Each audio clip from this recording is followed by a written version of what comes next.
senses, was anger. Some of them getting quite angry. Why weren't we taught this in medical school? You know, that kind of thing. And now that we've gone through that transition period from my perspective, I may be wrong, but this is what I see. We've gone through that position now where physicians who went to medical school to serve people, I'm thinking of doctors as very noble people, if I can. They went there to do good work. That's what they wanted to do. But they weren't given the tools or the information to do what they could do best. Good morning, good afternoon, good evening sa lahat ng ating mga kababayan sa buong mundo, saan man kayo naroroon. Welcome po sa ating Untitled Channel. Ang ating pong mga topic dito, una ay yung patungkol sa invention. Kaya pwede niyong balikan yung ating mga previous na mga videos. Baka may makuha kayong, may magustuhan kayong bagay na ma-apply sa inyong mga sarili at pwede niyong gamitin. Pangalawang topic ay patungkol po sa health. At pangatlo ay patungkol sa entrepreneurship. At pang-apat ay patungkol sa mga trending na mga issues na kumakalat sa ating social media. Kaya huwag makalimutan na mag-subscribe at i-click din ang notification bell upang ma-update kayo sa ating mga videos.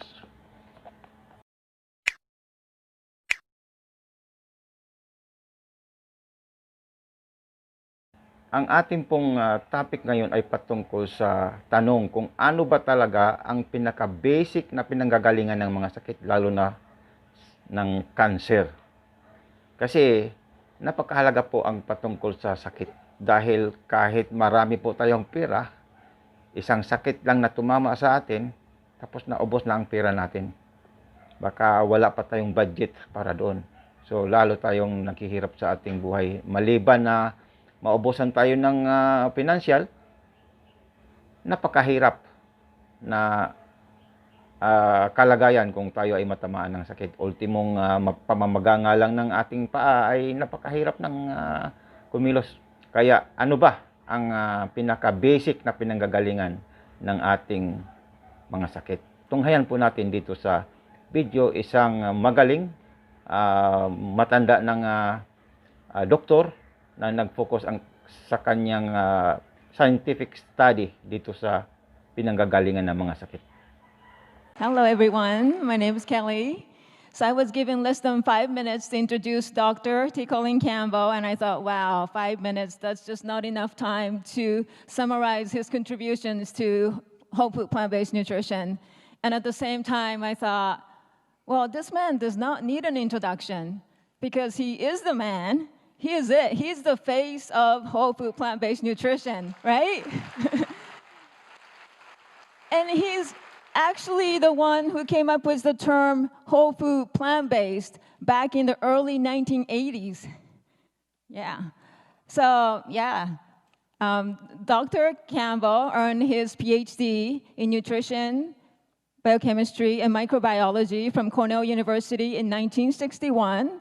And he went back to Cornell in 1975 as full professor with tenure at the very young age of 40. And he has devoted his life to scientific research in nutrition and to seeking the truth.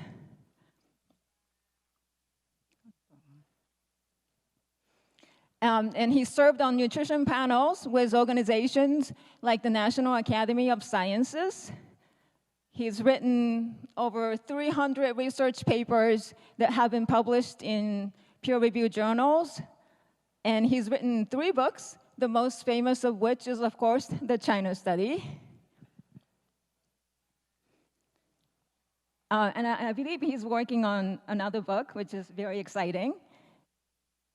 And he's, of course, appeared in documentary films like Forks Over Knives and Plant Pure Nation. And he has changed, and he continues to change people's lives, including mine, through his.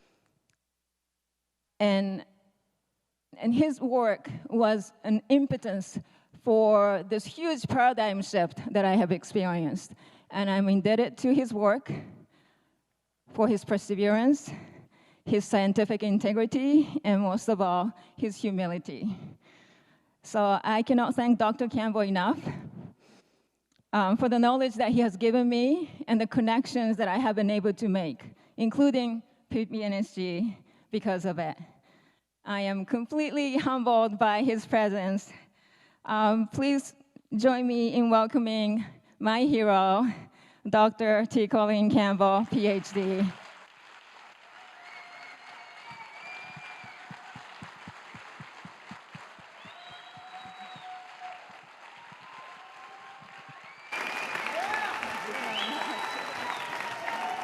Okay. Thank you so much. Okay.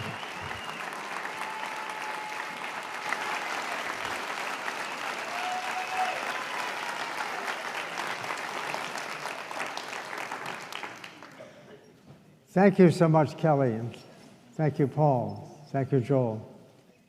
And thank all of you for coming here. I'm really quite overwhelmed. Just to see so many passionate people talking about this and beginning to believe it and using it and so forth. I've been around this field a long time, and I never thought in the beginning that I'd even be close to talking about something like this. But now it's come to a point, it seems to me, that we've got to get on with the job. And on that point, I do want to recognize Paul's work here. He is the greatest organizer of efforts like this of anybody in the country. So thank you, thank you. I also should add something else too, and that's this stupid cane. I'm sure some of you probably wouldn't ask it, but you're wondering, why am I up here, this age, talking about health with this cane in my hand? So I thought I should say something about it. First off, so I don't have to answer the questions more than once. But then secondly, the story is a little bit germane to what I'm going to talk about, oddly. It was about somewhat over a year ago. I decided to play some racquetball with my grandsons, both of them in their 20s. Both of them outstanding athletes, and my son. I used to play racquetball some, and so I thought, you know, I'd like to go out there and just show them I can get a few points on them, but it didn't quite get that way because I tripped and fell and broke my hip. And so the next morning I was in the hospital, and they were working around to see how many pins they should put in my hip. And the doctor came out of the room, and he didn't know who I was or what I was doing. And he just came out of the room and saw my wife there, and he went like that. He says, "I have never seen anyone in my career your age with such strong bones." And so instead of putting in 2 or 3 pins, he put in 4. He said, "But the bones are so strong." And so my wife said to him, "You know why they're so, don't you?" Keep in mind, he's a surgeon working on bones.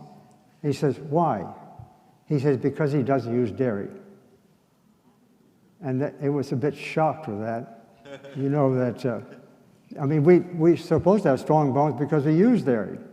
Of course, I got off dairy about 20, 30 years ago at least, even though I started out on the dairy farm myself. But I thought I'd mention that to you because that's my story. Then thereafter, after I got done, I had a few days, I had to go through the recuperation on a walker and that sort of thing. It really healed fast. They couldn't even see the fracture after about 3 months. And I thought I was going to go back and do some running. I was told to do physical therapy. I decided to skip that. I'm going to go back to my running.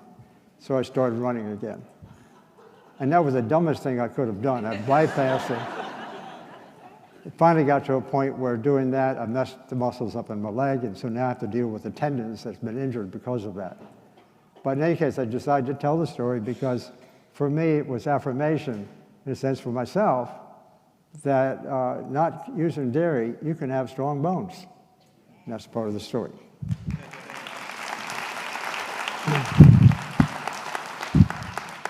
So there's the title I have. Nutrition is the most effective medicine we know, so why is it not taught in medical schools?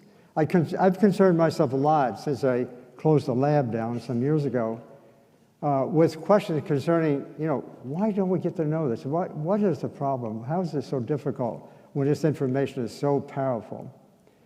And we'll start with a couple of ideas. I call them hypotheses. We have a hard time in science getting away from using the word hypothesis because that leaves open the possibility we might not be right. So it's our belief system. But in any case, the whole food plant-based diet creates more health than all the pills and procedures combined. I don't know whether you've thought of that. I think many of you have. But I think it's time to put that right out there. I really mean that. And we can defend it on really good evidence.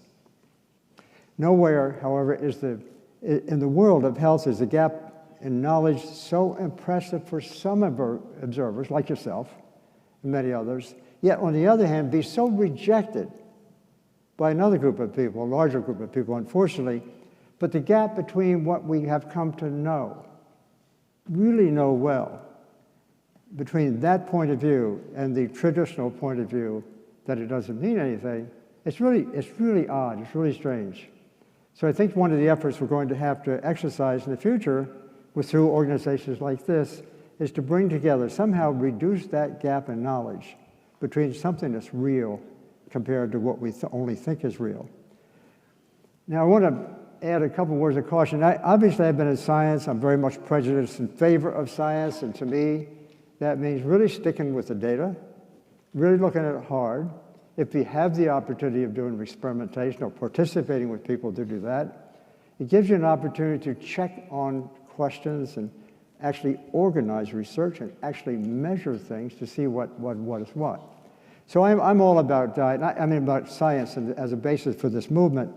And I think as we go forward into the future, we're not going to be able to make progress with the rest of our country, our citizens, if you will, unless we really found it on the best possible science, not on conjecture or ideology or that sort of thing.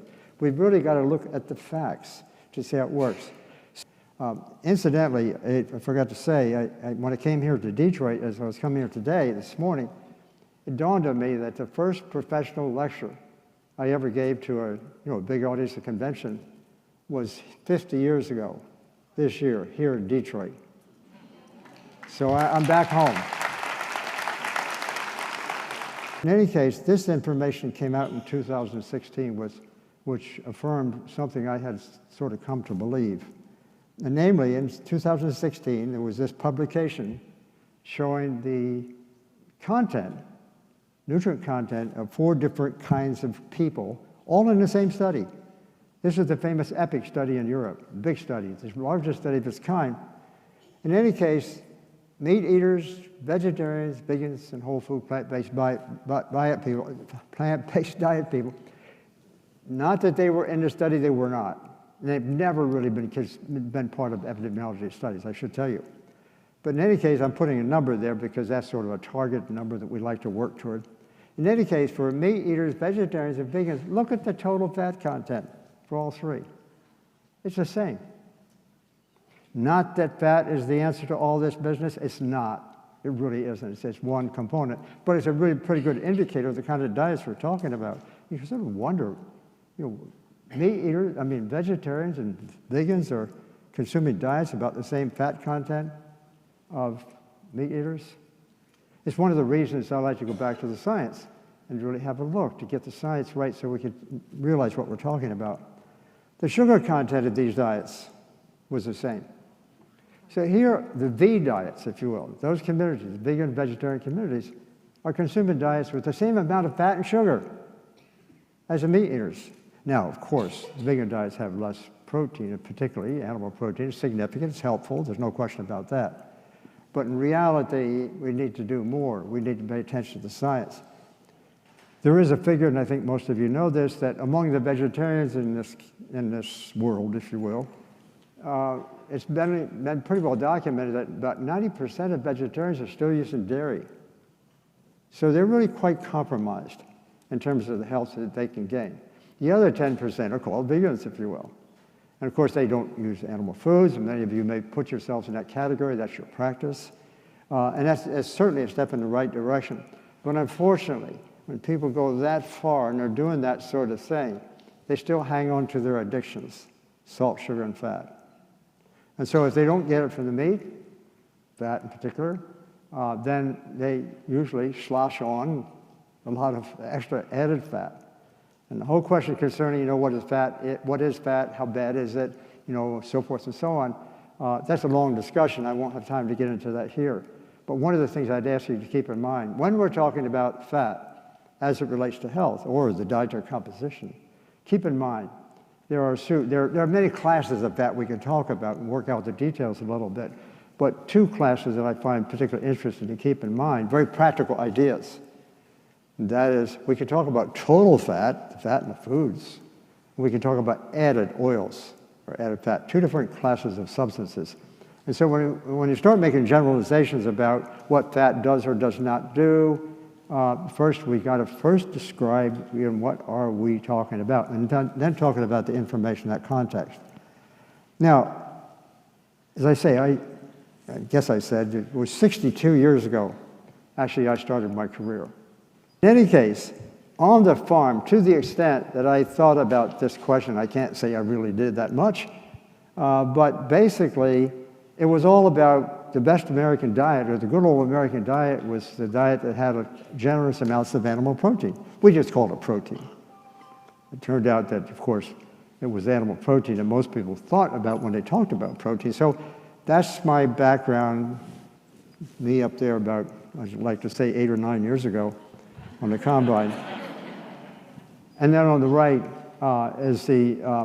is my thesis, my doctoral dissertation. My doctoral dissertation was designed, with my major professors, was to show that animal protein was the most important nutrient we could consume. It was our diet. So I came from that background, all about animal protein, trying to promote it, basically. In any case, I was then, a little later, when I got my first faculty position at Virginia Tech, I was working with my senior colleague, who then became the dean at the time, working on a project in the Philippines with the State Department to attempt to try to set up a nationwide program of feeding malnourished children. And there, in the Philippines, as other poor countries, especially with this particular problem, the idea was, and we all thought this in nutrition, it was sort of the mantra of the day. The idea was to make sure these kids got enough protein. That's why they had problems that they did. That was called kwashiorkor, essentially, was the title for it at the time. There was said to be a protein gap in the world. And so that's what we were doing. We went to the Philippines. I saw a lot of these kinds of kids that made an imprint on my mind for the rest of my life. It's a group of people that we just have to be aware of. But it's kind of a background sort of setting that it was emphasizing protein. But then I was wearing a second hat there. I had been involved in starting a career in cancer research too, and I was setting up a laboratory in Manila, analyzing for some chemicals in food that might cause liver cancer, of all things, which was pretty common in the Philippines. And then with these two hats, nutrition side, coordinating these nationwide programs, setting up mothercraft centers, we called them, together with setting up the laboratory for detection of cancers, I got the impression, that's all it was, strictly anecdotal. First time I learned this was my medical colleague on the golf course of all places. I didn't believe it, but it seemed that the few families consuming the most protein in the Philippines, like we do, I got the impression at least that they were the ones who had the children were most likely to get the liver cancer. So it's a crazy idea. We just came there, but then this study came out. There's an experimental animal study from India in 1968, when they were also interested in understanding better what causes liver cancer, and this was an experimental animal study. So cancer, first off, and I'll get back to this in a moment, cancer starts, we sort of knew it then in those days, and we elaborated much more in the years to come, but cancer starts with a mutation. Some chemical comes in and changes the DNA of the normal cell, converts it to a cancer cell, if you will.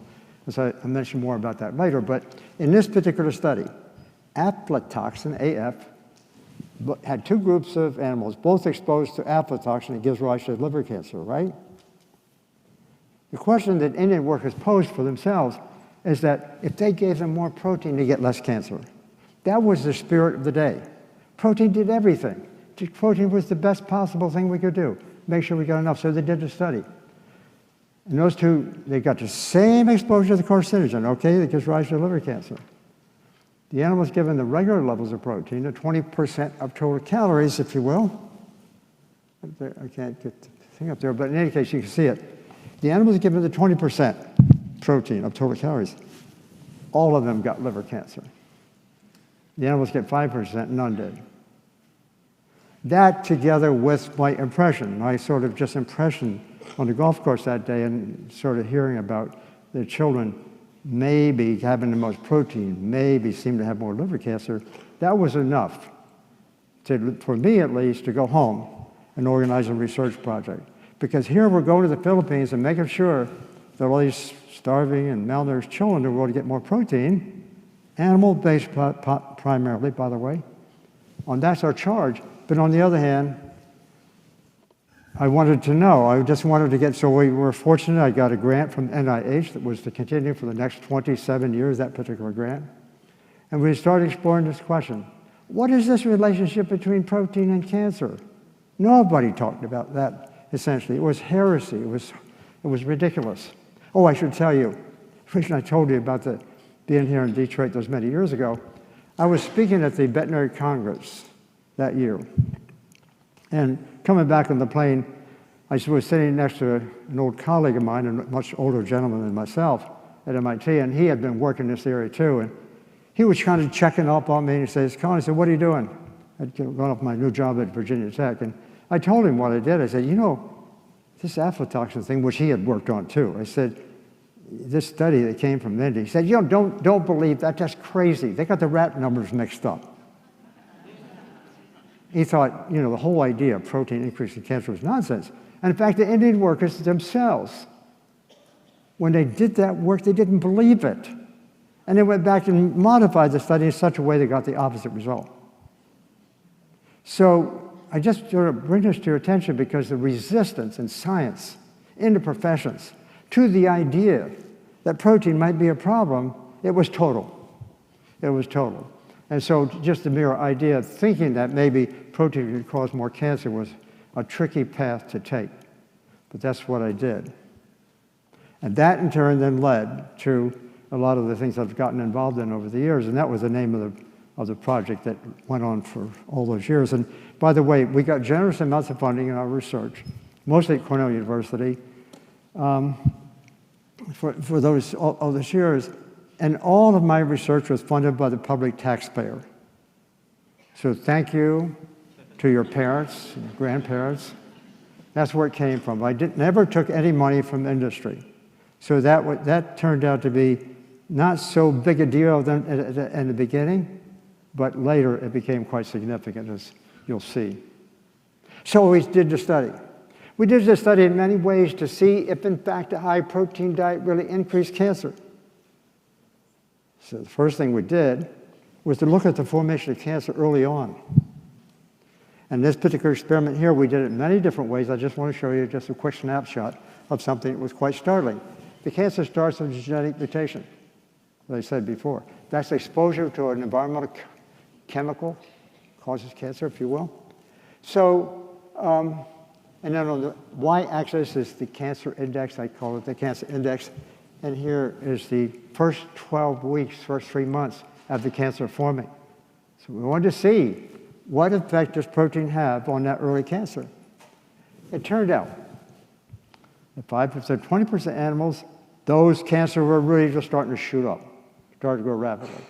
The animals fed 5%, nothing. Both sets of animals had the same exposure to the chemical carcinogen. It was all determined by protein. That was really startling. And as I say, we went on and did this in many different ways over a period of about 15 years. I had a number of doctoral students who did their thesis on this. And the more we looked at it, the more profound it became. But no one wanted to talk about it. No one wanted to talk about it or realize that it might be true. So here's something we did here. We did it in many different ways, and I just want to show you one really quickly. The question we were asking was, what if we change the diet?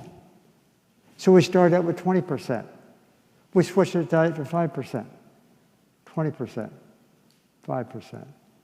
In other words, this came to an observation that today I'm going to suggest is a major, significant observation that's got to be taken into account, because what this is showing, the cancer is forming as a function of protein, or in this case, let's say more broadly, it's progressing as a function of nutrition, not the genes. See, mutation is genes. Cancer is occurring, in this case, not because of the genes. It's occurring because of nutrition. So that was one observation, among many others of a similar nature. The next question was, we like to ask in science, what is the mechanism? Because I'm still having a hard time with this. I'm just going against the grain of what I had believed and thought. So we wanted to know, what is the mechanism? I'm talking about basically, what is the biochemical event, or physiological event, if you will? What is the event that actually allows the protein to do its business? This is tradition, incidentally, for the entire drug industry in particular. When somebody sees something, some effect, let's say you try a chemical, this or that, when they see something that's a little bit odd or maybe interesting, they can really basically only develop the idea further if they can understand what is the mechanism. So we wanted to look at the mechanism. As I say, this is a number of different studies over a period of about 15 years. And to do that, here's the traditional model that we use, was cancer starts out, we divide it in 3 stages. It's kind of arbitrary. But the first stage we call initiation. That's when the mutation occurs. And then there's this long period in between when the cells, once converted into a cancer cell, they start dividing, and then grow into a tumor, right?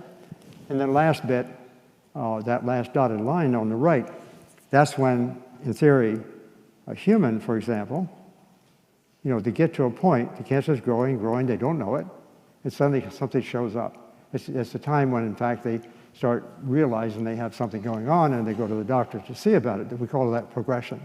So that's the model we use. I wanted to see if I could understand what was the mechanism. Biochemistry was very much my background, too, but I wanted to understand what was the mechanism. So we started looking for them. First off, the high protein diet increases the rate at which the chemical carcinogen goes into the cell. I said, that's the answer. That's pretty neat. Now, if we could just maybe get a chemical, we can block it.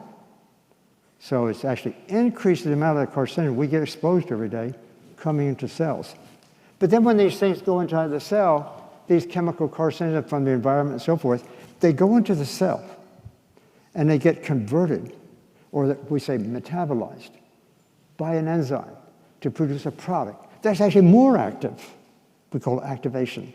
So these carcinogens that we consume, they get activated when they get inside the cell. The enzyme is converting it over here, and that product that is so reactive, for those of you in chemistry, it's electrophilic, it's so reactive you don't need an enzyme, it binds and zaps the DNA.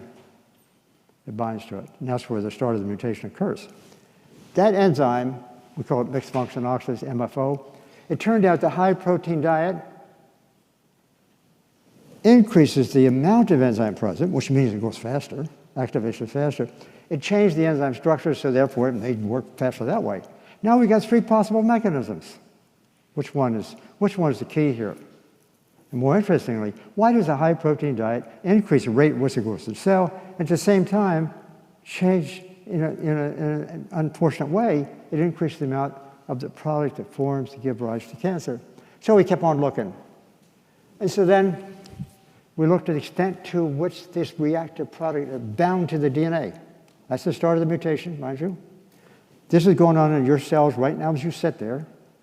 We're all being exposed to some bit of carcinogens, okay? And this is kind of going on in our cells. We get some activation. And we get the product, it's going to bind to the DNA, so it's the beginning of a mutation. We learned, in fact, that the high protein diet, the more protein diet is, the higher the amount of binding to the cell. So in other words, we're learning that this is creating more and more mutations. But then, it's something really kind of odd. In normal life, You know, this is the kind of thing that's going on a lot to some extent in all of our tissues. But in nature, we have been provided with a mechanism, a fail-safe mechanism, if I can call it that. We are provided with a mechanism to reverse that. And it's very efficient. Of that stuff going on in our bodies right now, I don't know what the number is, like 99.99% of that binding is repaired. So, no problem.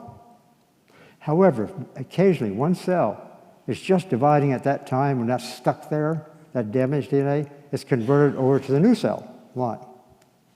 Now we got a full-fledged mutation. Now we got a new cancer cell. What did the high protein diet do? Here, this DNA repair system we have is beautiful. It's nature. The high protein diet compromises it. It attacks the system we have in our bodies to protect us. That was startling. Here, the high protein diet is turning things on. And it's wrecking the system we have for keeping things under control. So then we said, okay, let's look down here. And by the way, I couldn't decide at this point in time, which of those mechanisms are ones really count? Which one are we going to attack if we want to do something about it? So we went to the second stage. Now, when the cell forms and the cancer cell forms, you know, and now we're in the promotion stage, that's when these cells start to divide, if you will. As they start to divide, now they have the characteristics of being called a cancer cell. And the body knows it. Our immune system knows when they see cancer cells around. We got another mechanism, another fail-safe mechanism to protect us. By the obvious name, these cells are called natural killer cells. So the immune system is producing, all of a sudden it kind of produces more natural killer cells, and whatever little cancer cells are forming in our bodies, it goes in and kills them. Great, that's fantastic. But the high protein diet compromised that too. So the high protein diet is doing everything against our interests and compromising the two mechanisms that we have to help us out. And then did some more things. We kept on going. I mean, this was kind of fun because I had a question for each of the graduate students that would come in and do a doctoral dissertation. They've been 3 or 4 years working on this. So it's kind of nice because there was opportunities for them to study this in some depth. But in any case, the high protein diet increased the rate at which the cells actually divide. That's good for growing. Even in adulthood, young, we want our cells to divide. But we don't want them to divide too fast if we got cancer. So the high protein diet was increasing the rate at which these cells divide. And then the high protein diet was doing something more. It was increasing what we call oxygen-free radicals. That's this bunch of stuff that actually pushes cancer. We've known that in other cells. And then finally, it increases an enzyme we call IGF. I'm not giving all the detail. Every time we're looking for a mechanism, we're finding one, you see. It changes in a fascinating way in which we have actually even used calories. There's some evidence in science that you increase calories, it increases cancer. Not very good, but there's some of that. The high protein diet actually changes the way in which the energy is, or the calories, are used. And every one of those cases, and this was something that a light came on, I'm asking myself, what are we doing here? I want to find out, what is the mechanism? And it suddenly dawned on me, there is no such thing. There's no such thing. This is turning out now to be a very significant observation in terms of what we even think about cancer or think about nutrition. A nutrient comes in, it doesn't operate just by one thing or two things. We simplify things. And everybody has their favorite simple observation. So the protein's coming in, a tsunami of things all going wrong. And you look at this 10 times, more or less. We did this. Every time we looked for something, the high protein diet was turning on the probability of cancer.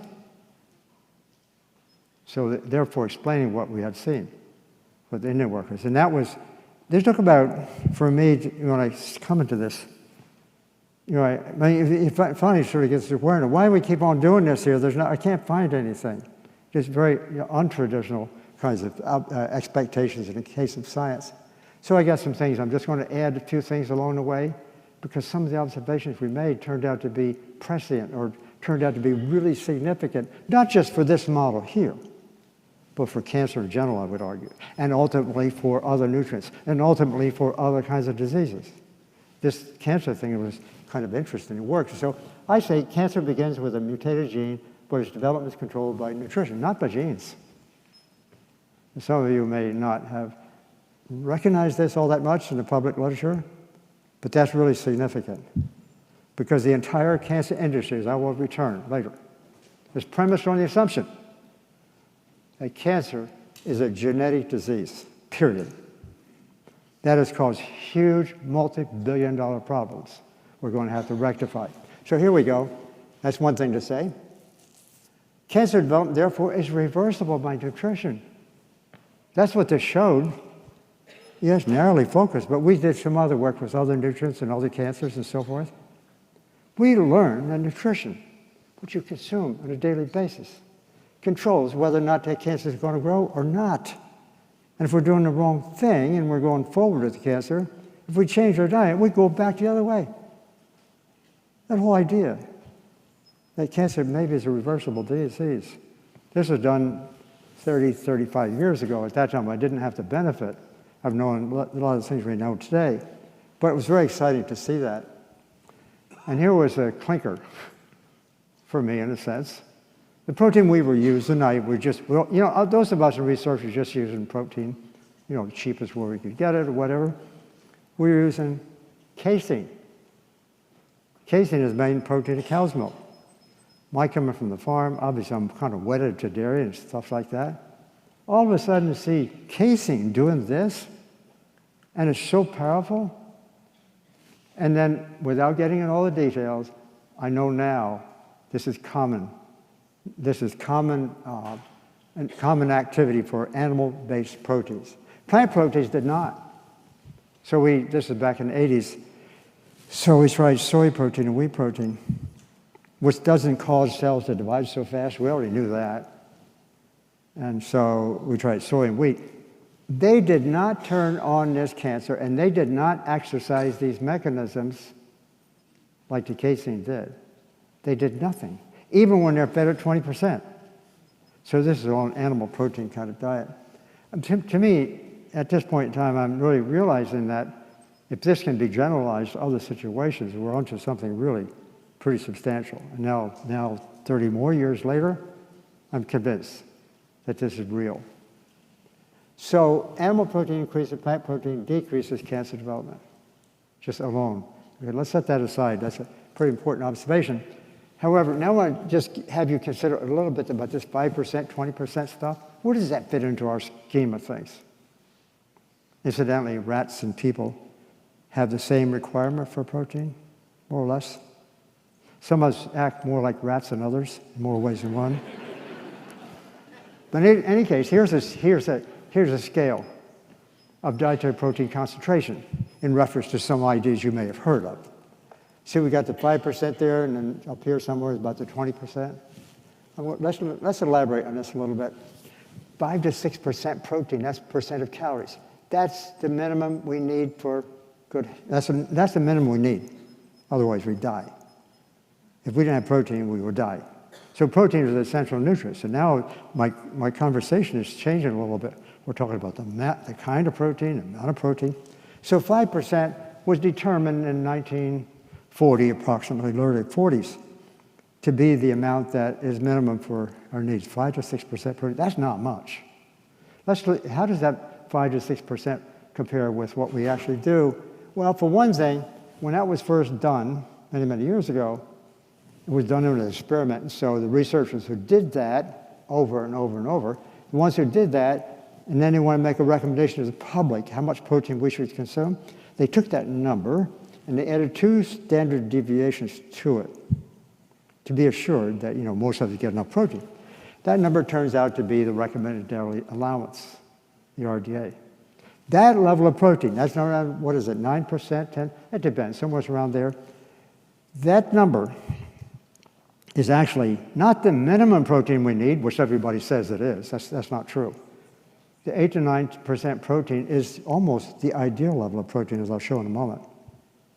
So that's where we should be, somewhere in that territory. Let me go on, though. I'm being a little bit superficial about this because I want to make that point. We'll come back and visit it. But here's the range of protein in our diets. theoretically 98.5% of us, we're living in the territory of consuming between 11 and 22. Ideal levels of 10. I mean, that's pretty high. In fact, the average level of protein is around 17, 18%. And so where does that come from? All of it essentially comes from animal food because we worship that nutrient. We believe so much in it. We say, we have to have the protein. Where do I get my protein from? And we keep on doing that. And everybody thinks we have to get it from animal food. So anyhow, having said that, we only need 8-9% protein. Now I'm going to jump here in a different territory a little bit to make a point. In 2002, that was actually the 2000 year, it got published in 2002. But in any case, you've heard of the dietary guidelines that come out every 5 years. And they had the RDA there, they had this, they had that. In 2002, they decided to change the way we tell the public how much protein. They decided, let's set a range. They said safe limit. Here's the lowest you consume, and here's the highest. That's safe and permissible. That was done by the Dietary Guidelines Committee, and that range went from about 10% to 35%. Now, you haven't seen the data that I'm going to show in a moment. Going above 10% protein can be a problem. And the main thing to keep in mind, okay, there's rats, is that whole plant-based foods provide all the protein we need, period. And this whole idea that somehow, where you want to get your protein from, how many of you have been asked by your friends and family, where do you get your protein from? Tell them you eat just plants. That's all it is.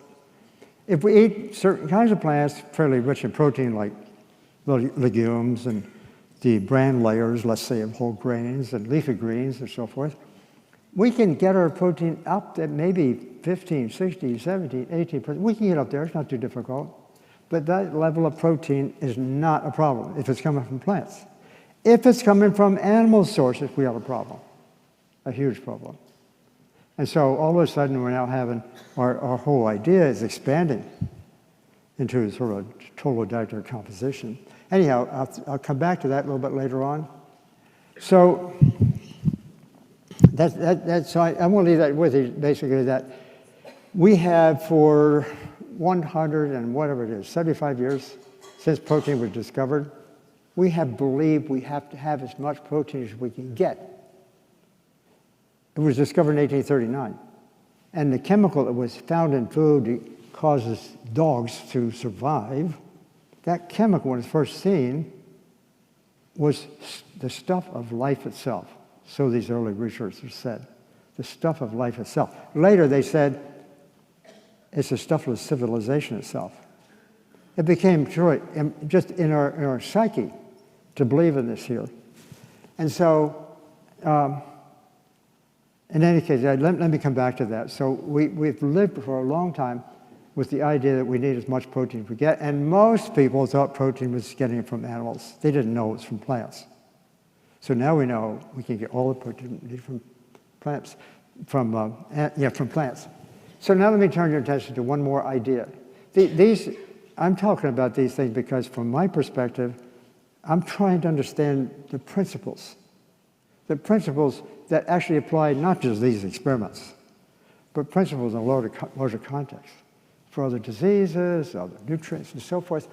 Here's a study here. This is, when we started talking about the relationship of food with disease, especially cancer and heart disease and so forth, foods are made up of nutrients. So in 2002, actually I was a member of a 13-member committee of the National Academy of Science that wrote the first report on diet, nutrition, cancer. And we talked about the importance of consuming vegetables and fruits and so forth. We were the first ones to do that officially, in a sense. But we talked also a little bit about the biochemistry. These nutrients, fat, how much protein, how much fiber, how much salt. Well, in any case, there was a very engaging group of people that took a report. It was on the cover of Time magazine and Newsweek and you name it. It was, everybody thought we had suddenly maybe moving toward the holy grail of finding out what cancer caused. But what some people did, they looked at what we said. And they said, oh, you're talking about something that's got a lot of antioxidants in it, or this or that, too much fat or too little fat. And all of a sudden, the conversation focused on one nutrient at a time. That's what happened. And it caused tremendous misinformation for the public in years going forward. So the idea that you could take a nutrient out and put it in a pill and get this was a new idea. And they said, well, let's use pills to do that. So they did a study here on beta-carotene, which is an antioxidant. That's from plants, and it tends to repress cancer development and heart disease and so forth. And so they did a study. As you can see, they're published in 1994. They took a group of smokers who were very susceptible to diet in terms of its effect on causing cigarette smoking causes lung cancer. And there were some studies at that time show that smokers who consumed more beta-carotene had more in their blood. They had lower rates of getting lung cancer. That was interesting. There were 22 studies that showed at that time, in the early 80s. Higher beta-carotene in our blood, meaning we're consuming more plants. That is really quite significant because there's some studies showed, the biggest study of all showed that heavy smokers who had the highest level of beta-carotene in their lung, and in their blood, they did not get lung cancer. Their lung cancer was not increased by their cigarette smoking, which is a lot of carcinogens. That's another story. But in any case, they decided to do a study. And so there's a big study, 29,000 people, smokers, and they ate food, obviously, during this time, and they measured beta-carotene intake, because that's the target, that's what they're interested in, what's beta-carotene doing. And they did supplement. The beta-carotene in food actually decreased lung cancer rates in smokers. That was significant. But the beta-carotene in the pills actually increased lung cancer. That really startled the community at the time, caused a furor. But when you consume high, let me translate this really quickly. Foods high in beta-carotene, plants, are associated with less disease because the beta-carotene and lots of other chemicals like it called antioxidants, they repress disease development. It works in food. Nutrients work in food. You take it out and you put it in a pill, it doesn't. It could do the opposite thing. But still, even though that was told, it was advertised, and that was the kind of results we were getting, the industry has now grown to where it's in the neighborhood of $30 or $35 billion a year because people are still taking nutrient supplements instead of changing their diet. That's my point. It became a diversion that people thought, well, if I do that, I'll still eat what I want. And of course, the advertising people let people believe that. Beta-carotene also increased total mortality and was statistically significant. Now, there were lots of studies that were showing after that, these really rather bizarre things. Vitamin E, a good vitamin, increases hemorrhagic stroke by 74%. Calcium and vitamin B increased. You can see it there. Well, all of a sudden it was coming out, and this is just a small sample. Nutrient supplements are not doing what whole foods do. So the idea is whole foods. Don't take out the nutrients and do something special with them. Whole foods. That's what really needs to work that way.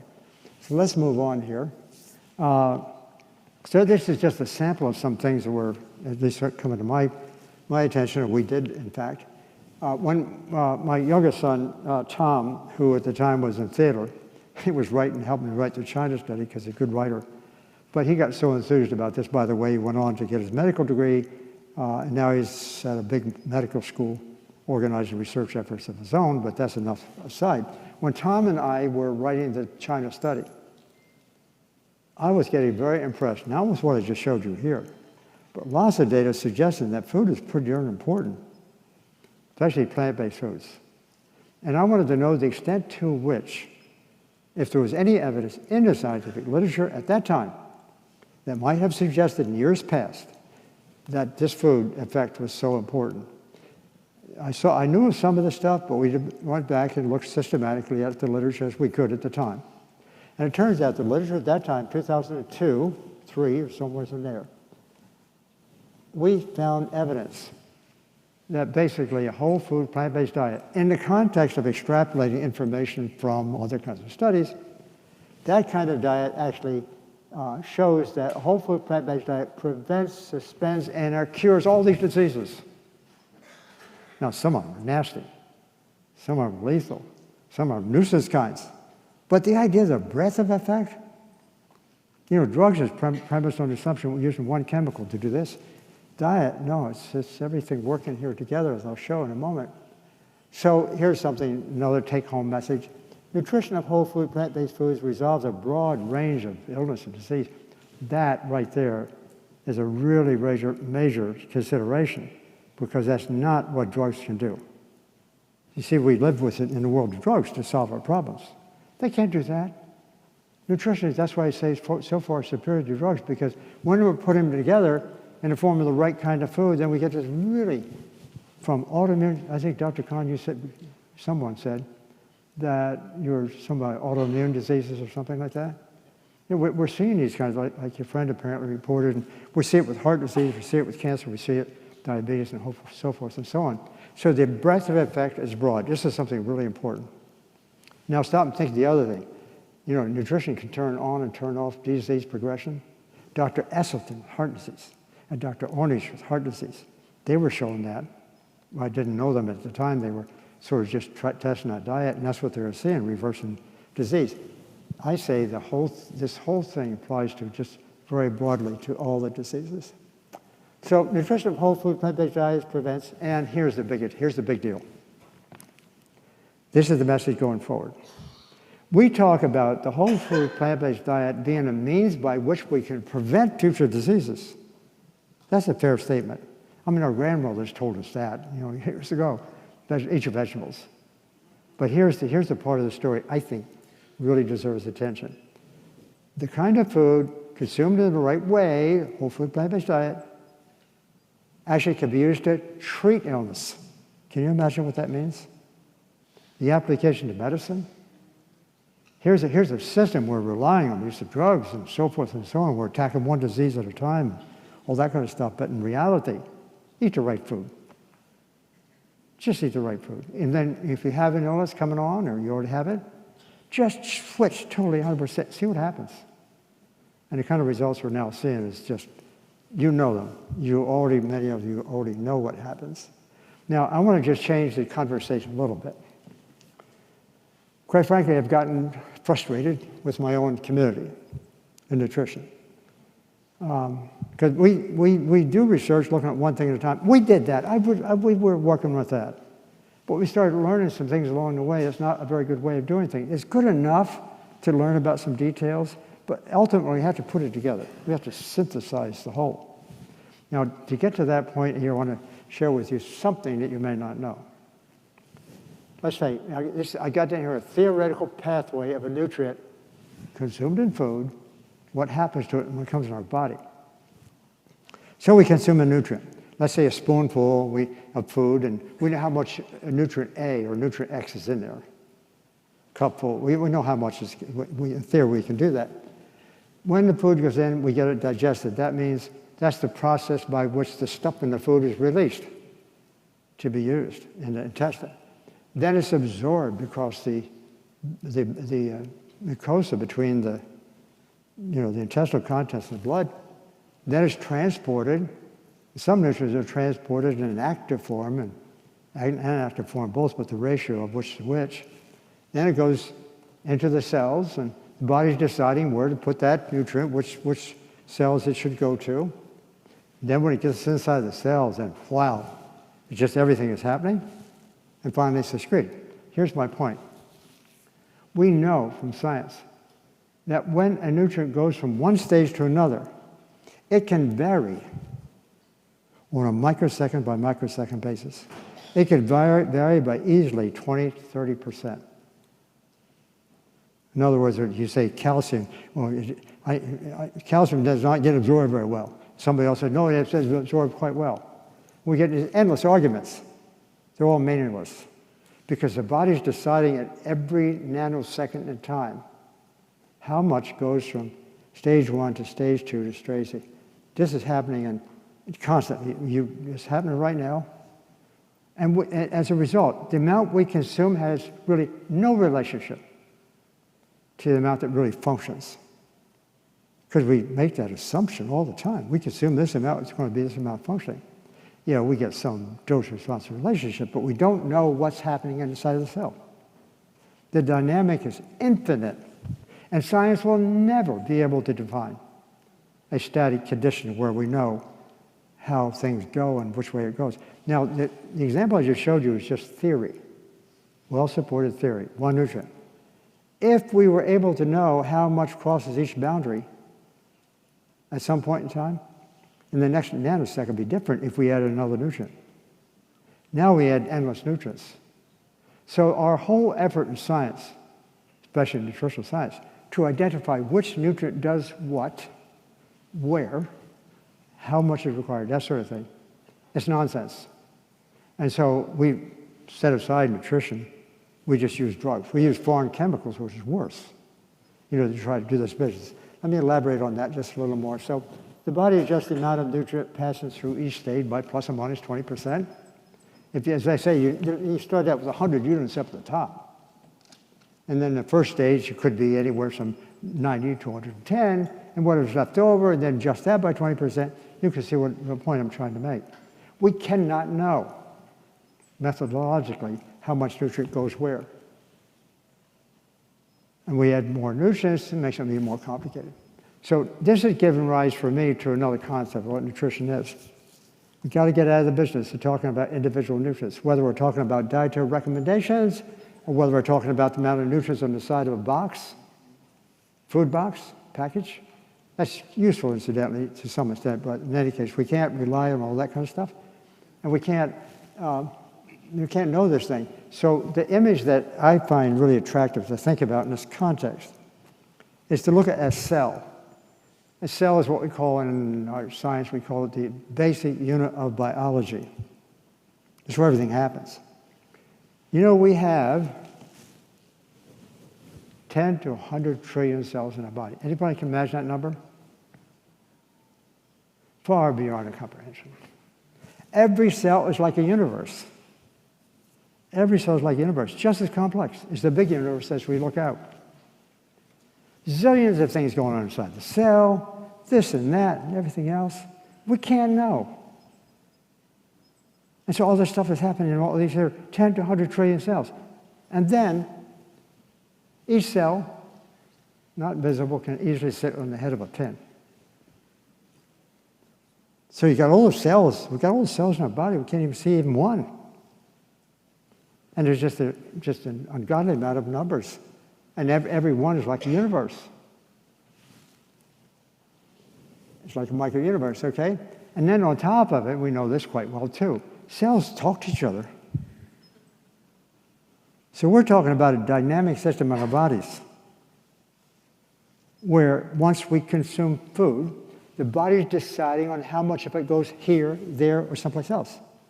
And then the body's deciding, the cell's deciding, well, what do we do with this? Do we metabolize it this way or that way or some other way? And so all of a sudden we're in a world that I call holism, spelled with a W. If we leave it just H, like the dictionaries like to do, that creates conflict. Because we've had conflict in science, between science and religion for, God knows, millennia. I want to get away from the conflict. And so I like to put the W in front.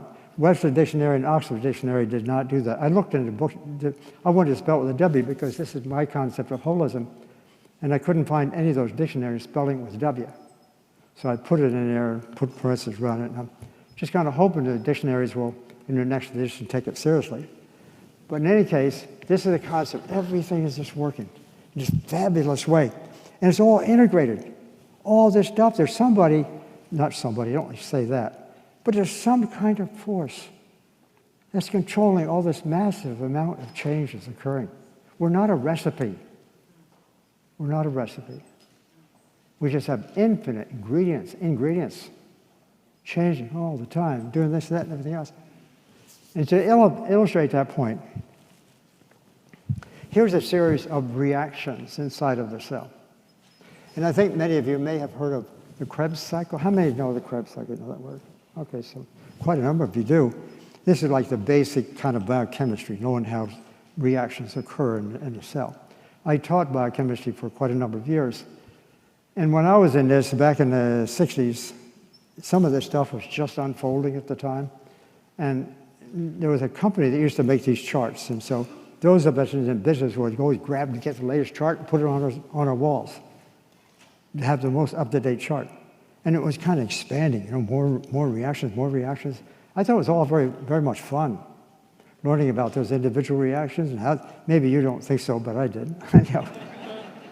It was fun to see, how do they work and, this and that and how they convert things. And usually all the information blown out of context, of course, especially if you got in the newspapers. But all these kind of reactions were being added.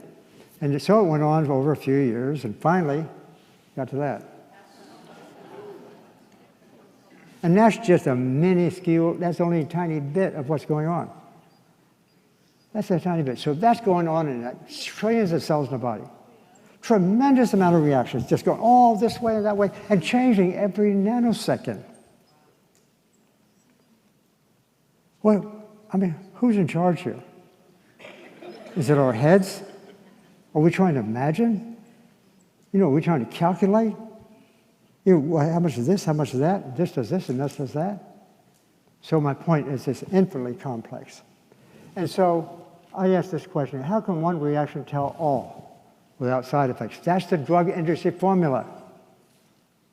They see something wrong and they learn something, they learn a little bit, superficially, but they learn a little bit about biochemistry. And, okay, here's a reaction, here it is. This is the one that's a key reaction. We learned that's not true. So they make a chemical to block that reaction. And yes, they can get some desired effect more or less for a short while, but the body's smarter. That's why 85% of the drugs routinely are rejected after used a bit. And all these drugs have side effects. So if we want to take the drug model to be alive and to survive, be healthy and resist disease, we can't use that model.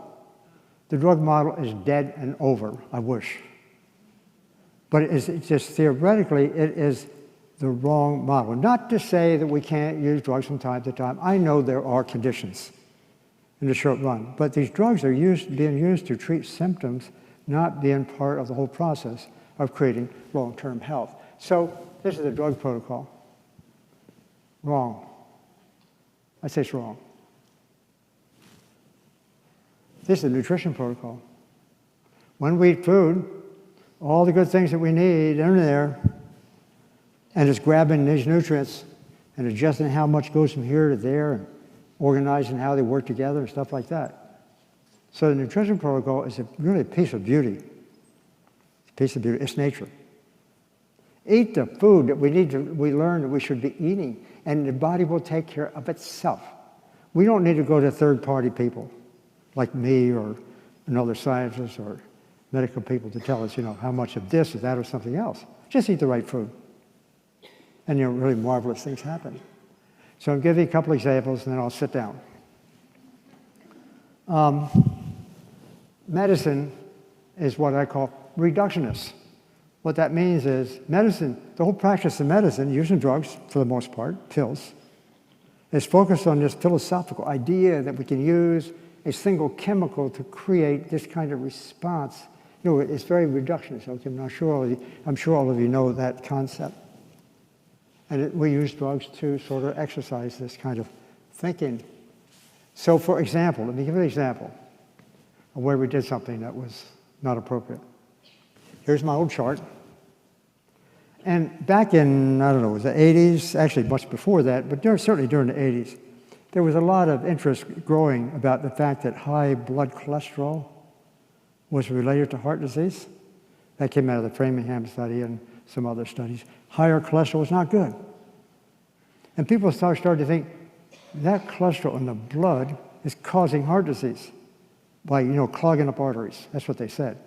That was a common belief, very simplistic idea. But nonetheless, that became current.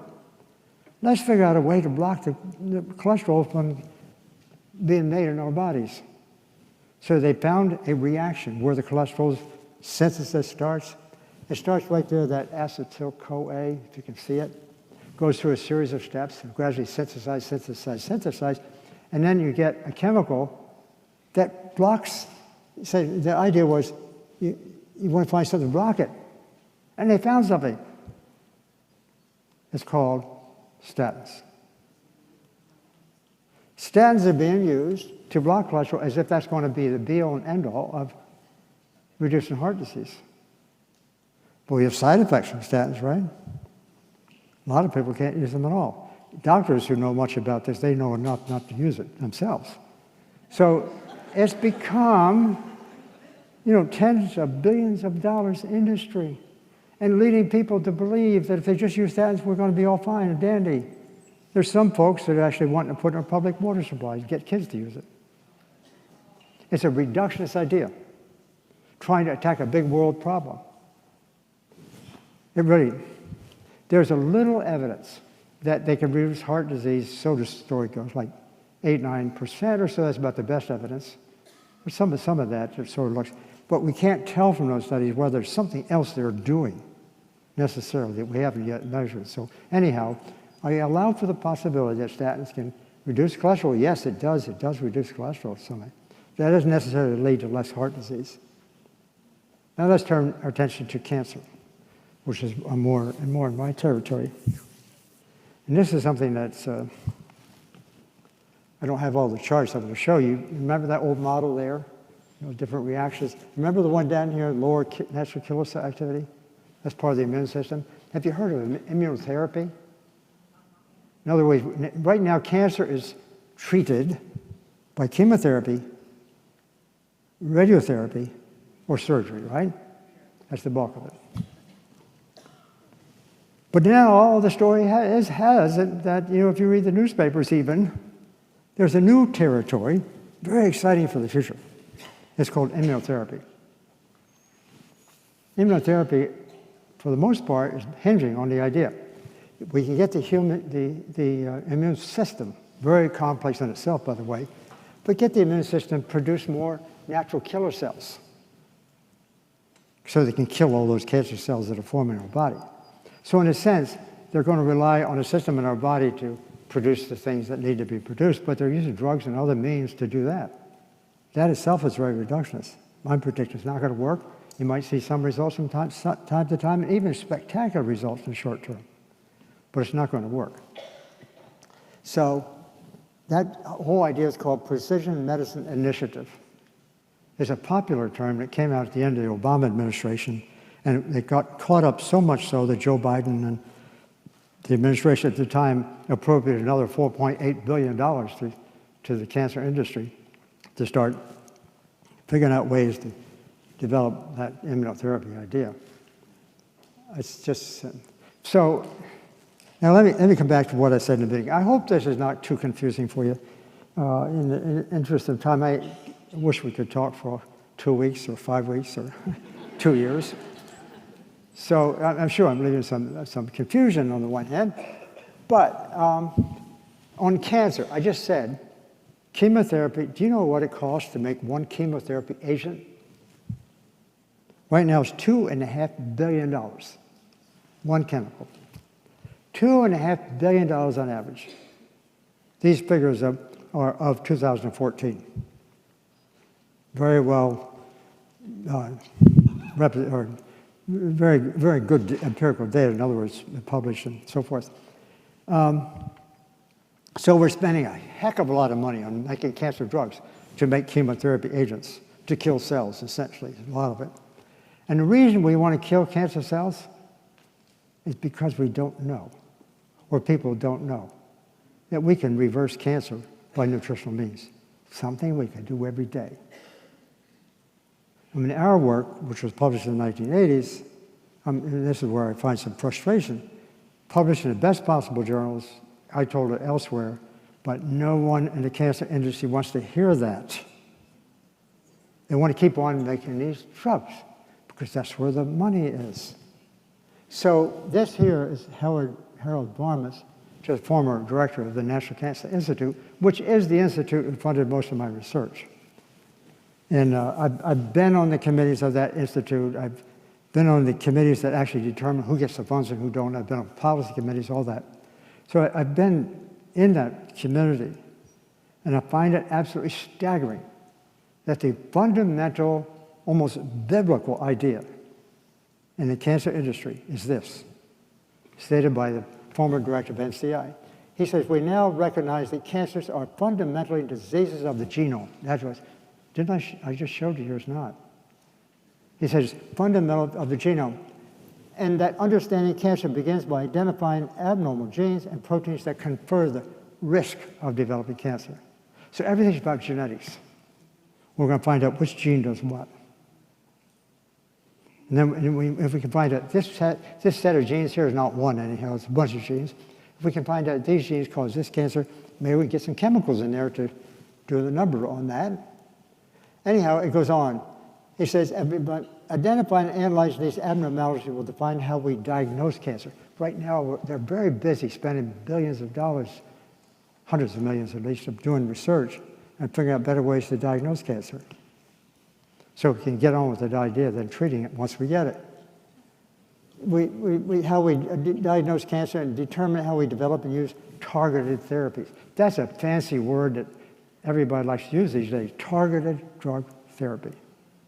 Just what I said, going after one thing at a time. That's the whole drug industry. In the case of cancer, just one thing. And so about, let's see, what is it now? Maybe 10 years ago now, I think the report is. There was a big study done by some researchers in Australia and the United States to say, they asked this question. They were a little concerned that all the chemotherapy we're using now on patients is not working. They were concerned about it. So they went back and gathered a bunch of data from the United States and Australia, the biggest database they could get their hands on. And they examined the effect of chemotherapy on a total of 22 different cancers. I mean, there's a big project, huge project. And they looked in the aggregate at the number of, they looked for the chemotherapy agents for each cancer. And they summed it all up. And then they asked themselves, how well is it working? And here's how they decided to do it. They wanted to know the ability of these chemotherapy agents as a group to increase survival beyond 5 years.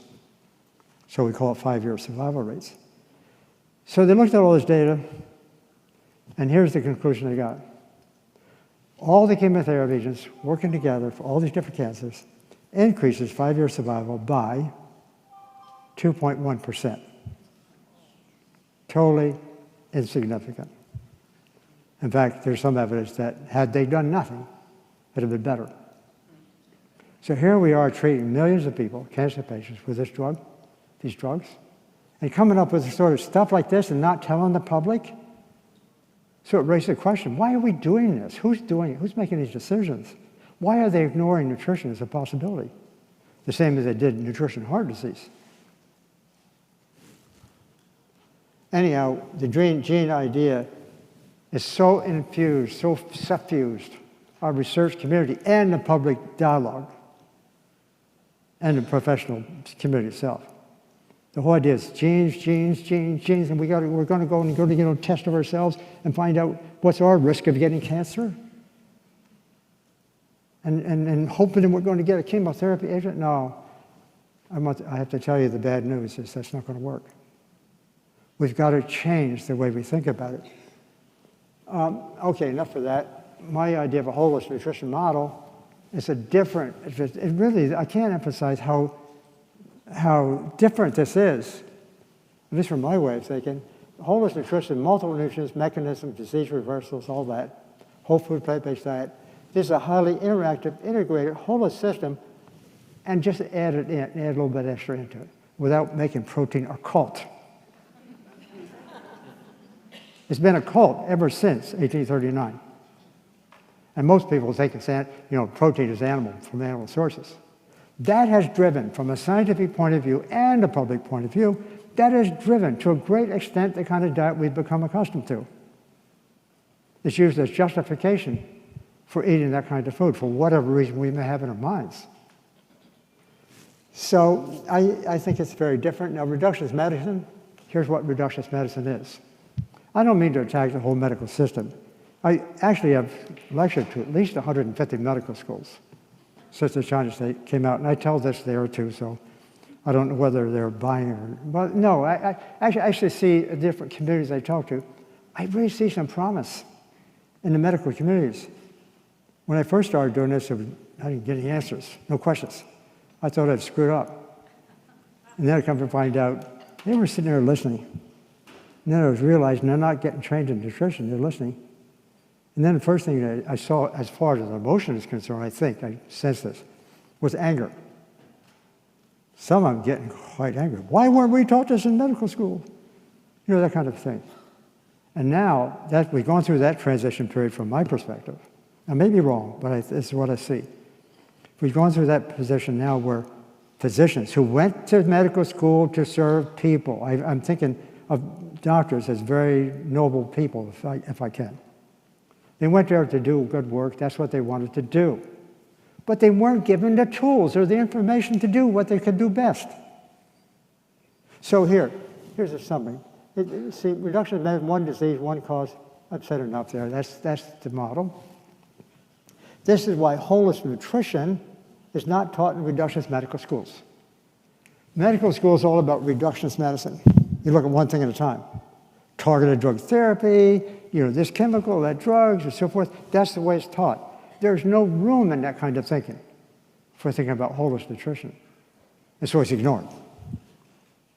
Nutrition has a different face on it. It can deal with all these problems in a very broad way, simultaneously. And not only can it actually work to prevent future disease, it can actually be used to treat existing disease. Just think about this. Think about all those things I just said. We're talking about a whole new technology. Some might want to call it disruptive technology. In a sense, it's just a different way of thinking about it. And we to know this, and we're our professionals to know this. And I'm talking about people in my community too. We were just basically at fault just as much as anyone else, always relying on this one thing at a time. Anyhow, that's why it's not taught. And on top of it, we have 28 National Institutes of Health agencies, 20 different agencies, one for cancer, one for heart disease, one for this, one for that. We don't have a single, of those 28 institutes, we don't have one that's called Institute of Nutrition. So think about it. Doctors can't get reimbursed for teaching nutrition. That's a big ticket item.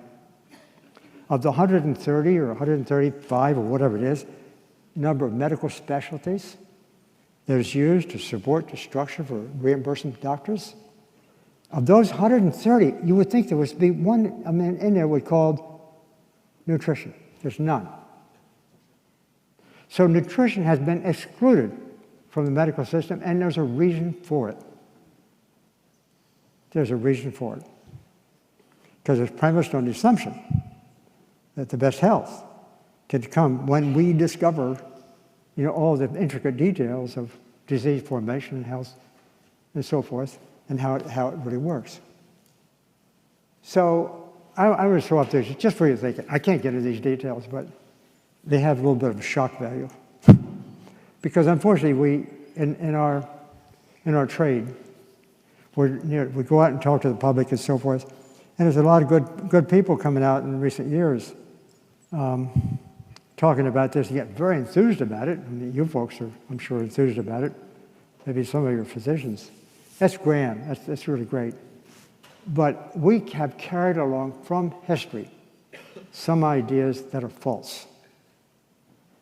And that causes problems, because when we have a leaky idea, then our opponents are going to jump on it and attack us.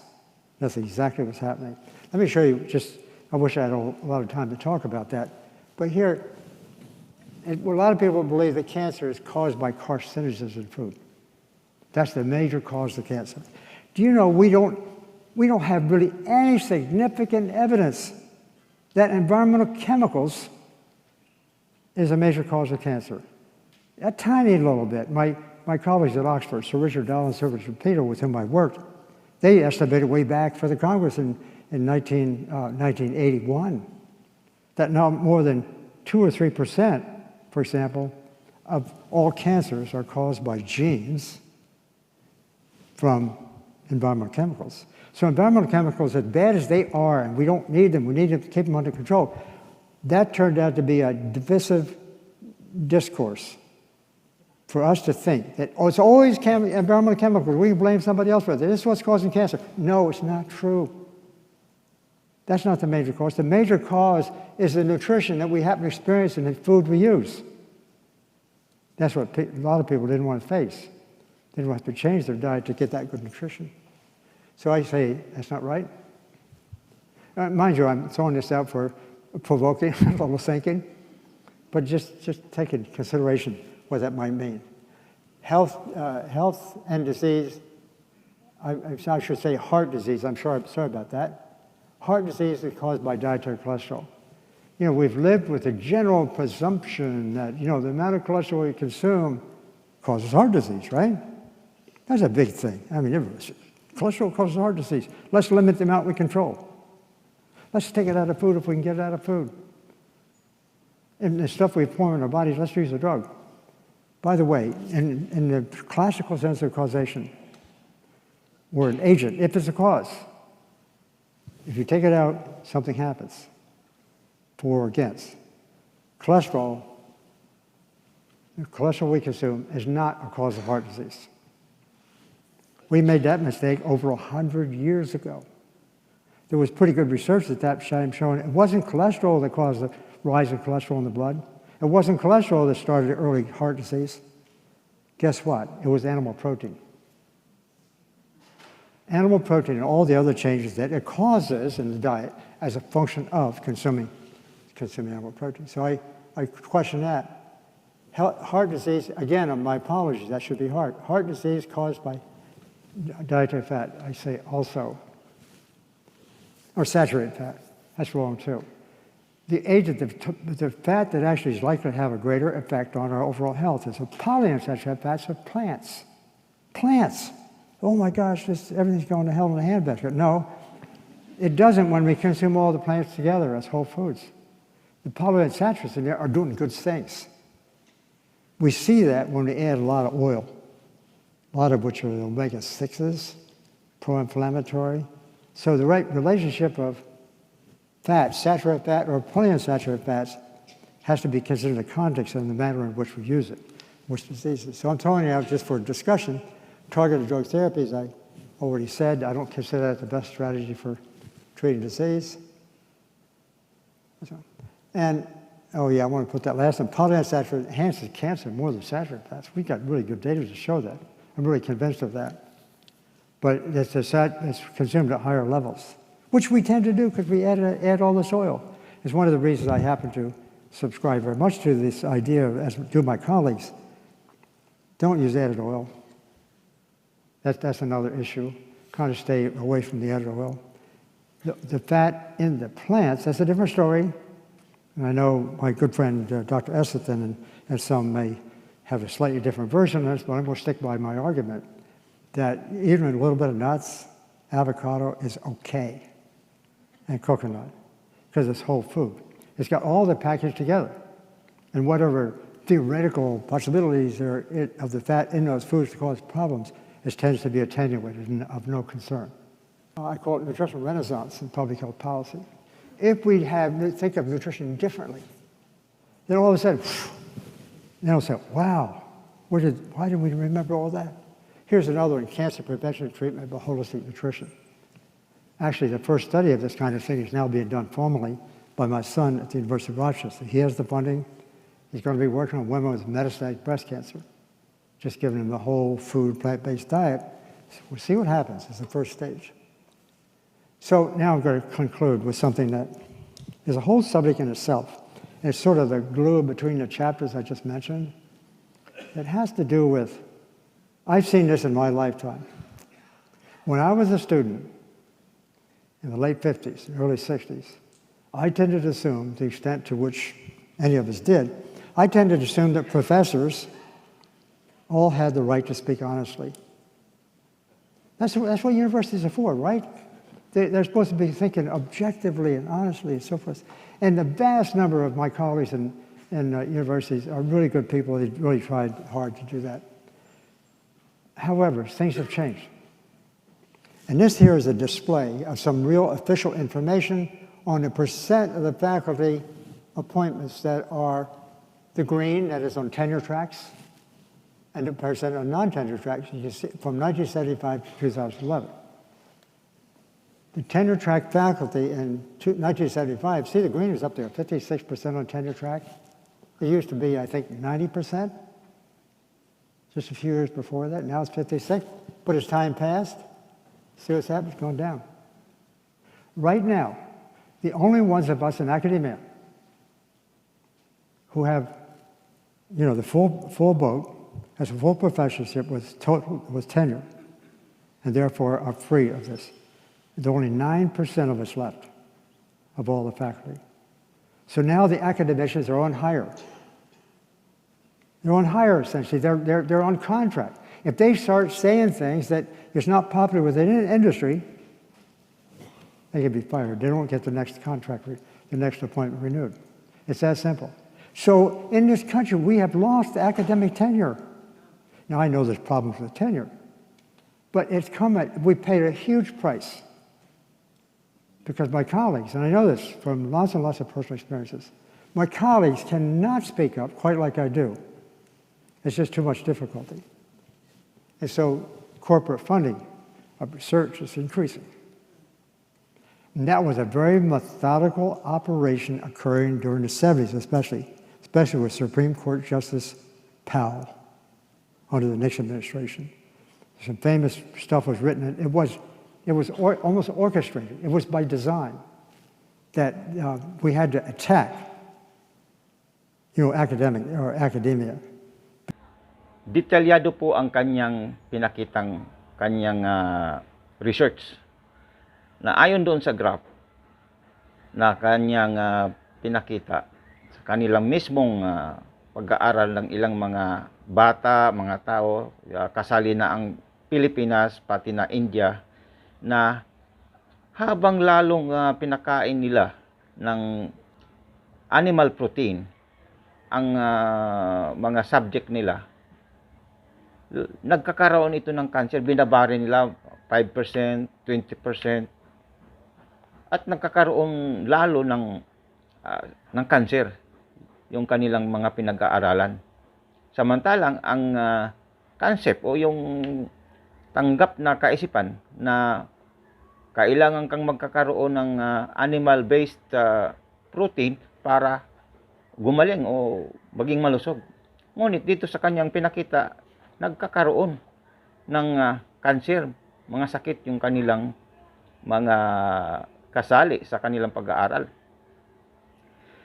Kaso naman, namangha sila doon sa isa namang pag-aaral nila na nung pinakain nila ng plant-based protein yung kanilang mga subjects na mga tao, mga bata, walang cancer. So namangha sila dito. Kaso lang, maraming kumukontra na minsan doon sa kanyang kasama sa kanilang observation na hindi pinaniwalaan, binago pa nga yung result na kasi parang hindi makapaniwala sa kanilang nakita. So silent, wala silang nilabas. Kasi ang doktor nga na ito ay matanda na.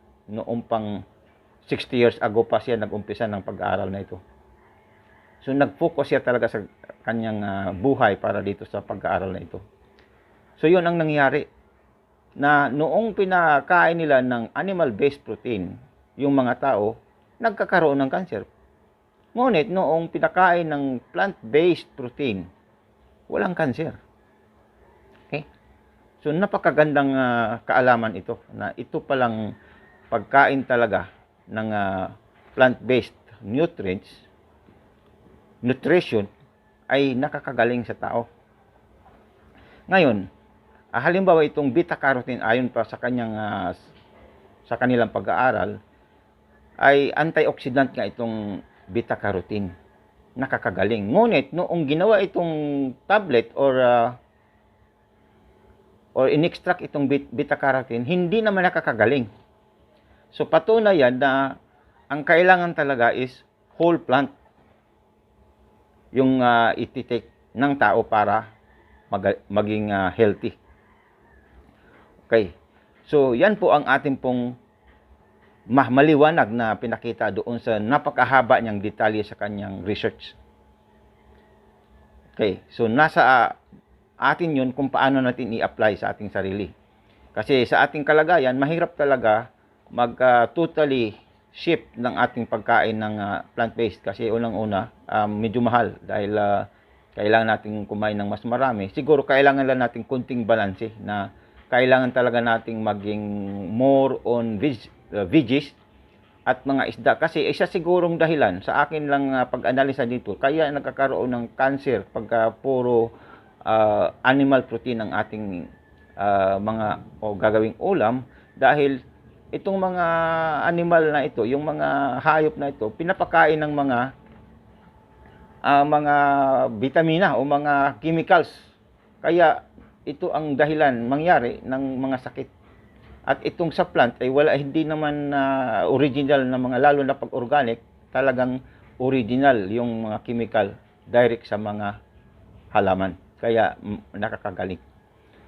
Okay, so yun, siguro ibabalansin natin, kaya wag tayong laging magiging yung lalo na mga poultry at mga sa swine, dahil yan ay pinapakain ng mga chemicals o mga yung kanilang vitamina araw-araw. Hindi naman yan galing directly sa mga pagkain na organic. Di tulad kung mag-isda din tayo, yung isda ay nasa dagat, hindi sila napapakain ng mga gawang pagkain. So kumbaga bawas ng sakit din. Kaya isda at saka veggies ang mas magaling. So ibabalansin na lang po natin upang hindi tayo matatamaan ng sakit. Okay, ito pang kasunod na video atin pong pakinggan kung anong ginawa nila. We were just outside, Dr. Campbell and I were speaking, and I'm so happy to have Dr. Weiss join us because we are here at Ethos Health and Organic Farm, which is a really interesting dynamic of where you're bringing the patients to the plants that can heal them. And it sounds to me that a lot of your work was inspired by Dr. T. Colin Campbell. It was, yeah. I remember, I began my journey, and a lot of the times we watch patients when they're introduced, or people, even who are not sick, they're introduced to the idea of eating plants, but then you watch them, they usually don't adopt it immediately. Sometimes they adopt it 3 years later, 5 years later, 10 years later. It can be a long journey. My journey started like about 15 years before the China study with my father's sickness. He had cancer. I saw what plants did for him. And then when the China study came out, I sat up reading that night after night. It took me about 3 or 4 nights. I worked during the day and I'd stay up until 3 o'clock in the morning reading that and dog-earing the pages. And when I closed the book, I decided I had to completely change the way I was seeing patients. And it was this concept that Dr. Campbell talks about, emphasizes in the book, about the holistic approach to health, and how you don't get health from just taking a pill, or it's not defined by a molecule. It's defined by complex interactions. And in the world around us, in the natural world within us, in the body, biochemically, and then that connects to all the forces that surround us. And because I was, at that time, and for most of my life, always hell-bent on getting a farm, it inspired me to then put what I knew about a doctor into the farm and then put them together and connect human health to the farm format. And it was because of it really gelled with me after reading that book, the way this comprehensive idea about health And nutrition. supported, human health. It's really interesting to have both of you together because you're representing, the biochemistry and the research. And then Dr. Weiss, you're representing putting it into action as you're a primary care physician. Yes. And you're seeing patients here like I would go see my normal doctor, except for your approach isn't to immediately get out your prescription pad and write out a prescription. Is that correct? That is correct. How So do we you have actually put the science into motion and into action? We have a regular, like a full service regular, I don't think it's regular, but a primary care practice And we take any human being from a day old or before they're born to, 100 years plus. And we pride ourselves on being able to take people who are not sick and prevent their chronic diseases. And then if they are sick, reverse them and get them off their medications. Through the China study, a lot of diseases, almost all chronic diseases are preventable and most of them reversible. So most of the people who come to find me, they don't find me by accident. They already know I'm a little crazy. So they know why they're coming here. So they're actually not geared towards wanting medications. But once in a while, if there's somebody who needs something, I will have to write a prescription, but it's rare. I see. I think for the first time, I wrote a prescription for a statin agent, probably in 3 years. That's for awesome. Lipitor. I mean, because that's great that this isn't common practice here at Ethos Health. Yeah. And along those lines, I just heard a recent talk that you had with Physicians Committee for Responsible Medicine, and you were really addressing chemotherapy, and that if we could prescribe a whole food plant-based diet to patients, a lot of them would see positive results versus opting for chemotherapy when treating cancer. Yeah, that story comes in bits and pieces. We still got to put some of it to knit it together in a sense. Heart disease, as we know, and our colleagues have done this, reverse heart disease is pretty much of an easy deal. Diabetes also. Cancer has been regarded as as I say, an inexorable kind of disease. Once this starts, it's going to keep on going. You might alter it here and there. And so, and that's such a rigid belief that we never, in research, have really done any serious work. Not very little. Of actually taking cancer patients and then try to treat them with this disease. My youngest son, Tom, he's now got a study underway on metastatic breast cancer in women. And he's been underway now for about 6 months or so. It's not completely as it should be because he had to do it very efficiently. He's at a medical center. So he had to get IRB approval, 6 IRB approvals. It was, the hurdles he had to go through was incredible. But they just to feed people. I'm sorry? Just to feed people plants. Yeah, and so, that's right. And so he's now got it underway, but he couldn't do the whole thing the way I had wanted him to do it. And that is to say, they wouldn't allow patients to just try the diet alone without the chemotherapy. They wouldn't allow that. Because we already know the chemotherapies, it can do all these wonderful things. Why would you want to do that? That kind of, so they blocked him from having that arm of the research study. But what they did allow him to do is to take women who had metastatic breast cancer, it's returned, and then let them continue on their regimen, but just put them on a plant-based diet. So it's a limited study right now, but he's just getting his toe in the water, because if he gets the results that are good, then he can go to NIH, and that's where I did a lot of my stuff. Then he can get substantial funding to really, then he'll have the data to say, look here, and they can't really turn him down. And then he could do the full thing.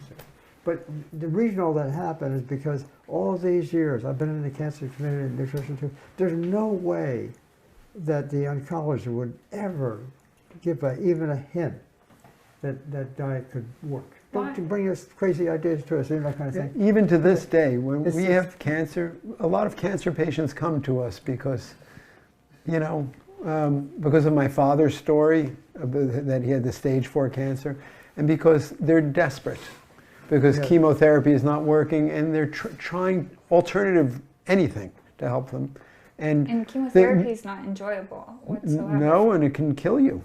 Or it can cause permanent dysfunction in you, which makes the rest of your life, whatever you have left, unenjoyable.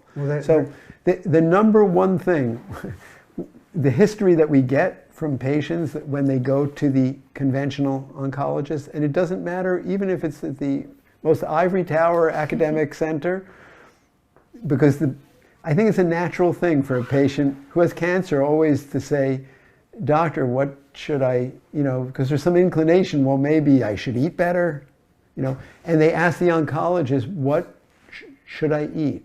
And the standard answer is, it doesn't matter. Just whatever it doesn't matter, whatever you want. Or, you know what?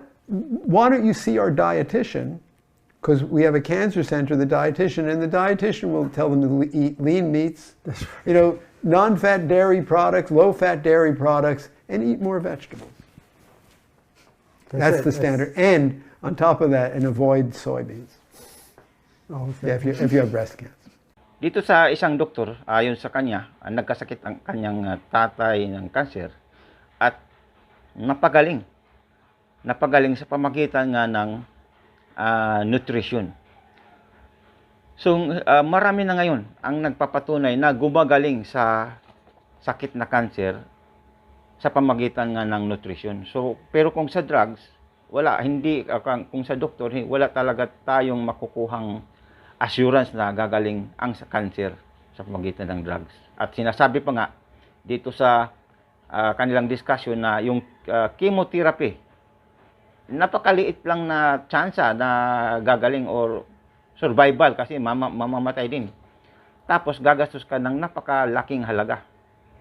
At yun nga, sa mga sa drugs na nabanggit din ay bilyon-bilyong mga amount na pinupokus dito para igawa ng drugs para lamang mag-treat ng mga sakit tulad ng cancer. Samantalang, kung i-shift lang natin ang ating style, yung ating pagkain sa mga plant-based, gagaling tayo. Ngayon, ang sa akin, mayroon pong tinatawag na superfoods. Yan yung mga pagkain na mga plants na mayroong kakaibang katangian or mga chemical composition na nakakagaling talaga ng mga sakit. Tulad po ng cordyceps, ganoderma, spirulina, morinsi. Itong morinsi, pang cancer talaga ito. Ngayon, ang treatment dito, ang kaibahan sa plant-based medicine ay holistic. Hindi po sasabihin na ang sakit na diabetes ay para lang, yung plant na yun ay para sa diabetes or para sa liver cirrhosis. Hindi po. Ang sa nutrient style ng pagtrato ng sakit ay holistic. Lahat-lahat, hindi lang isa ang gagaling, kundi pangkalahatan na. So, holistic approach po ang pag-treat ng disease kapag gagamitan po ng mga plant-based medicine. So, ito, ganoderma, ito po ang ginagamit namin kapag gusto naming magpagaling sa aming sakit. O everyday, nagtitik din kami nito upang magkakaroon ng prevention sa mga sakit. Ito, ganoderma, cordyceps, spirulina, morinsi. Kapag matindi, ito ang although hindi naman kailangan araw-araw ito, dahil specific ito, mas magaling talaga, mayroon siyang katangian na pampagaling talaga ng cancer. Kaya ito yung aking rekomendado. Superfoods ito. Kasi wala naman ito sa palengke o kaya sa talipapa, di tayo nakakabili ng ganito. So, espesyal lang po ito. At mayroon pong dapat tayong bibilhan na specific na yung trusted. Kasi marami naman pong katulad ng spirulina, napakadaming nagbibinta nito. Pero sa aking experience, dito po ako bumibili sa DXN dahil naramdaman ko na very effective. Marami na po silang napapagaling na mga may sakit. So, dito ako bumibili. At sila nga yung pioneering. Sila yung mga nauna. So, trusted sila. Authentic yung kanilang paggawa ng mga supplements. Supplements actually ito. Hindi ito ini-extract. Hindi tulad nung sinabi ng doktor na pag extracted yung chemicals or yung organic chemicals, hindi, kahit organic pa yun, hindi pa rin nakakagaling. Kailangan talaga plant, whole plant. So, itong pag-manufacture dito sa DXN ito, whole plant ito, kumbaga niluluto lang ito ng buo at siguro at low temperature para hindi mawala yung nutrients at ginawang powder. So dito, ito ang rekomendado ko dito sa manufacturer na ito. At para po maka-discount kayo, pwedeng gamitin yung code na ito, 06 51 88104. O ulitin ko, 06-51-88104. Okay, so yan ang masasabi natin. Dahil napakahirap talaga ng buhay kapag nagkakasakit. So you can prevent disease. Okay? You can prevent. Ang dami ngayong may sakit. Bata pa lang, mayroon ng namamaga na yung paa at mayroon ng mga diabetes. At pangalawang ating masasabi na you can cure disease. Magagaling, hindi yung po totoo yung sinasabi ng doktor na ultimong migraine, sasabi ng doktor sa iyo, wala pong wala pong gamot yan. Metabolic metabolism ang problem diyan. Hindi po totoo. Marami na po tayong ma-prove na gumaling po sa sakit.